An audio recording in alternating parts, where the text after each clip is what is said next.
तेरड्याची फुलं बघा किती सुंदर झालेली आहेत बघा. याला काहीच मेहनत केलेली नाही. ही दरवर्षी एका जागी ही फुलं उगवताना आपल्याला दिसतात. त्याच्यासाठी मी काहीच मेहनत केलेली नसते. बस त्यांना तिथल्या तिथेच ठेवते आणि तिथूनच त्यांचा सुगंध घेत असते आणि त्यांचा दुरूनच दर्शन घेऊन मी आनंद घेत असते.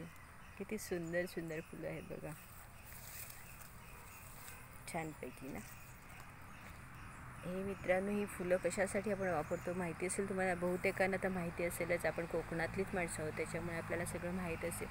ही गौरीमध्ये आपण फुलं जास्तीत जास्त प्रमाणात घेऊन येत असतो गौरीच्या आदल्या दिवशी.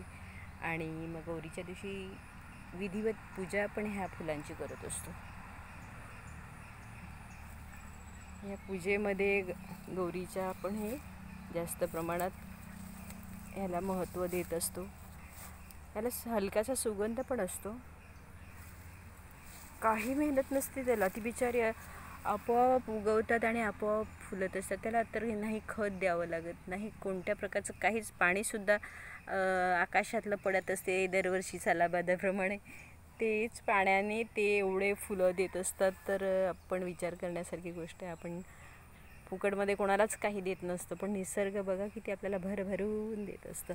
त्याच्यामुळेच मला तो मनुष्यापेक्षा निसर्ग हा श्रेष्ठ वाटतो. आणि त्याचं कारण हेच की निसर्गामध्ये देण्याची प्रवृत्ती जास्त असते आणि मनुष्यामध्ये घेण्यामध्ये जास्त इंटरेस्ट असतो.